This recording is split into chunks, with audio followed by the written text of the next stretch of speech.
Welcome to north Macedonia. আমি আজকে চলে এসেছি নর্থ ম্যাসেডোনিয়ার রাজধানী স্কপিয়েতে। ছোট একটি দেশ, কিন্তু সাজানো গোছানো, পাহাড়ে ঘেরা, খুব সুন্দর। এই মুহূর্তে আমি যে জায়গাটিতে দাঁড়িয়ে আছি সেটা হলো ম্যাসেডন স্কোয়ার, এবং আমার পেছনে যেই স্ট্যাচুটি দেখতে পাচ্ছি সেটা হলো আলেকজান্ডার দ্য গ্রেট এর স্ট্যাচু। আজকে সেই শহরটি আমি ঘুরে দেখব এবং আপনাদেরকে দেখাবো। আশা করি আপনাদের ভালো লাগবে, তাহলে সাথেই থাকুন এবং আমার সাথে ঘুরে দেখুন পুরো শহরটি।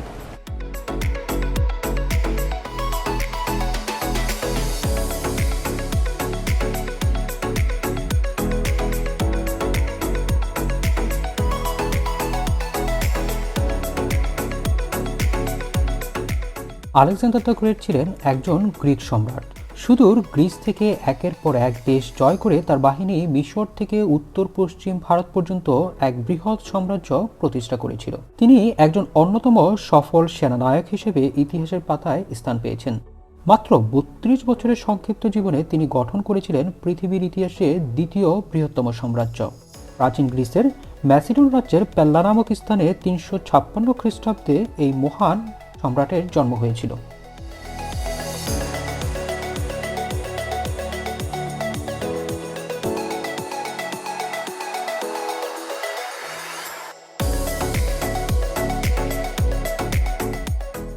ম্যাসেডোনিয়ান স্কোয়ারে আমরা আলেকজান্ডার স্ট্যাচুটা দেখার পরে ঠিক ওখান থেকে আমরা দেখতে পারলাম যে ওখান থেকে মাত্র ৩০ সেকেন্ডের হাঁটার দূরত্বে ম্যাসেডন গেট আছে। তাই আমরা হেঁটে হেঁটে এখন ম্যাসেডন গেটের দিকে যাচ্ছি। এটা হলো ম্যাসেডন গেট।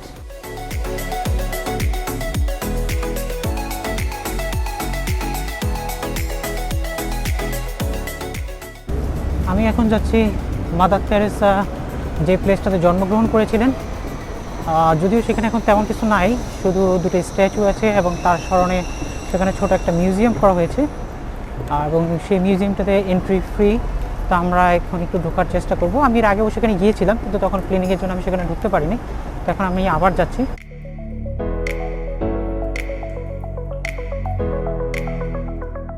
মাদার তেরেসা এই জায়গাটিতেই জন্মগ্রহণ করেছিলেন। যদিও এখন এই জায়গাটিতে তেমন কিছুই নেই, তার স্মরণে এখানে খুব ছোট একটা মিউজিয়াম করা হয়েছে এবং তার কিছু এখানে স্ট্যাচু আছে।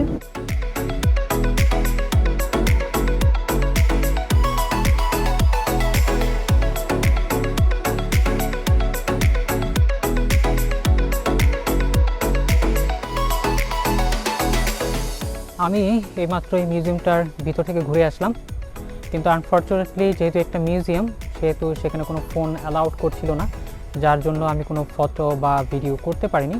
কিন্তু সেখানে যেটা দেখলাম, সেখানে মাদার তেরেসা সেই সময়ে যেসব আসবাবপত্র ব্যবহার করতো, যে বেডে ঘুমাতো, যে প্লেট বা টেবিলে খেত, তার বিভিন্ন অর্জন, তার হাতের লেখা চিঠি, বিভিন্ন জিনিস এখানে কিন্তু তারা সংরক্ষিত করে রেখেছে, এবং এগুলা একটা গ্লাসের বাক্সের মধ্যে রেখেছে, যেখানে কিন্তু টাচ করা নিষেধ ছিল। সেখানে আমি আরও দেখতে পেয়েছিলাম যে মাদার তেরেসা আমাদের বাংলাদেশেও গিয়েছিল। বাংলাদেশের যুদ্ধের পরবর্তী সময়ে তার অনেক ছবি সেখানে ছিল।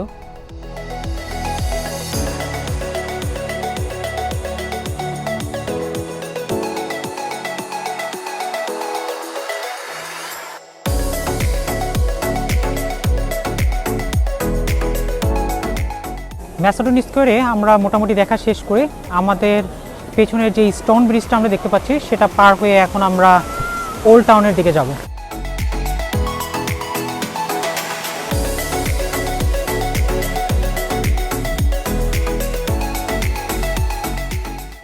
স্টোন ব্রিজে আসার পর ওখান থেকে যখন দারবার রিভারের দিকে তাকালাম, সেখানে দেখতে পেলাম অনেক মানুষ বড়শি দিয়ে মাছ ধরছে, এবং ওখানে কিছু কিছু মানুষকে দেখা যাচ্ছে যারা পানিতে নেমে, হাঁটু পানিতে নেমে, এবং এই রিভারের মাঝে যে ওখান থেকে তারা বড়শি দিয়ে মাছ ধরছে। হয়তো হতে পারে এটা তাদের শখ করে মাছ ধরা, হতে পারে তাদের পরিবারের জন্য ধরা, হতে পারে বিক্রি করার জন্য ধরা।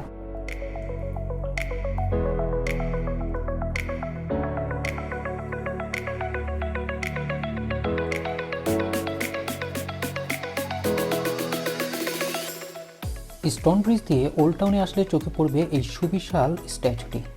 তিনি হলেন আলেকজান্ডার দ্য গ্রেটের বাবা, রাজা দ্বিতীয় ফিলিপ। দ্বিতীয় ফিলিপ ছিলেন অসম্ভব বিচক্ষণ এবং বীর যোদ্ধা, আর আলেকজান্ডারের মা ছিলেন রানী অলিম্পিয়া। অলিম্পিয়া ছিলেন উচ্চবিলাসী, আলেকজান্ডারের জন্মের পরে তিনি ফিলিপের প্রধানা পত্নী হয়ে ওঠেন। এখানে আমরা দেখতে পাচ্ছি ছোট আলেকজান্ডারকে তার বাবা মায়ের পাশে বসে আছেন।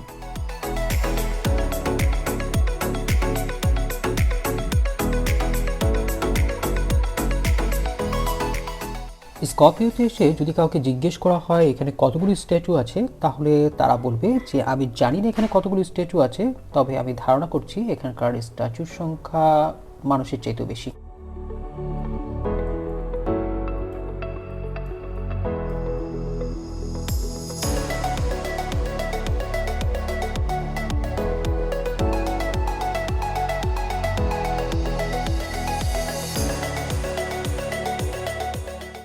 আমি এখন চলে এসেছি নর্থ ম্যাসেডোনিয়ার রাজধানী স্কপিয়ের ক্যাল ফোর্ট্রেসে।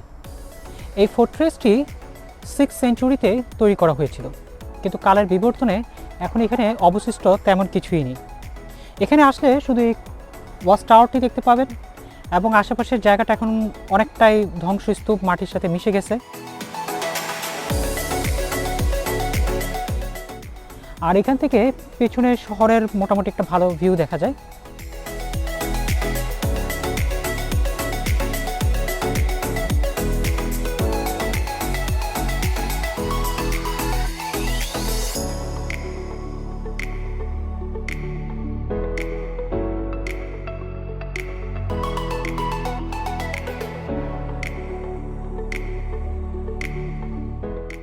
এখন আমি দাঁড়িয়ে আছি বারদার রিভারের সামনে, যেটা 1962 সালে ভারী বর্ষণের ফলে এখানে প্রচুর পানি জমা হয় এবং শহরটি পুরোটা প্লাবিত হয়ে যায়।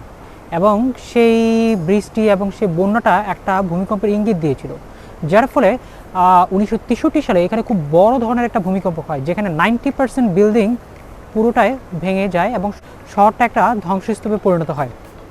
যে ভূমিকম্পে 1070 জন মানুষ মারা যায় এবং 20,000 মানুষ সেখানে হোমলেস হয়।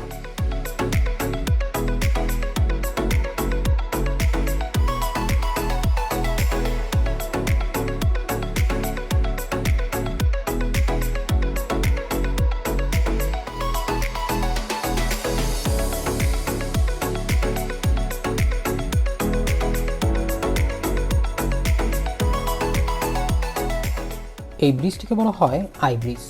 এই ব্রিজে থাকা প্রতিটি স্ট্যাচুর মানুষগুলো ছিল এক একজন বীর যোদ্ধা। আর এই ব্রিজ থেকে আমরা যে পাইরেট শিপটি দেখতে পাচ্ছি এটা হলো একটি হোটেল, এবং দানভার রিভারে এমন পাইরেট শিপ রয়েছে 4টা।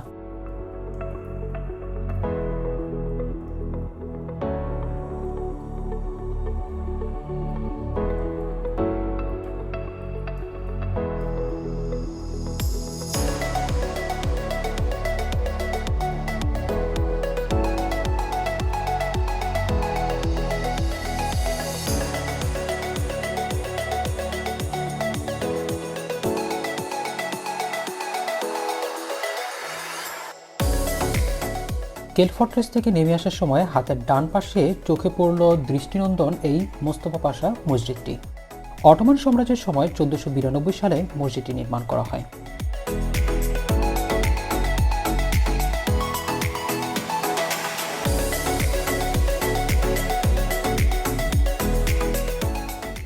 আমরা কেল ফর্ট্রেস এবং মোস্তফা পাশা মসজিদটা ঘুরে দেখার পর ওখান থেকে 3-4 মিনিট হেঁটে এখন আমরা ওল্ড বাজারে চলে আসছি। ওল্ড বাজারটা হলো এখানকার ওল্ড টাউনের মোটামুটি পপুলার জায়গা, সবাই এখানে আসে।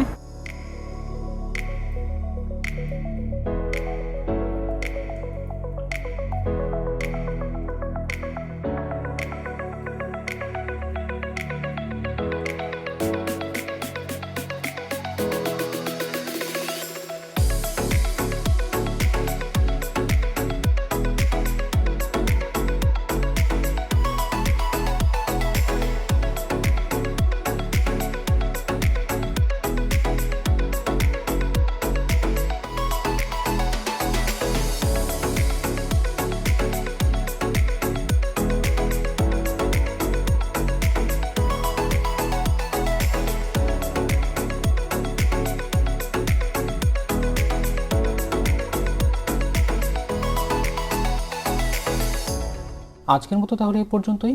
পরবর্তীতে অন্য কোনো দেশে অন্য কোনো জায়গায় নতুন কোনো ভিডিও নিয়ে চলে আসবো। ততদিন পর্যন্ত সবাই ভালো থাকুন। আর আমার ভিডিওটি যদি ভালো লেগে থাকে তাহলে অবশ্যই লাইক, কমেন্ট এবং সাবস্ক্রাইব করতে ভুলবেন না।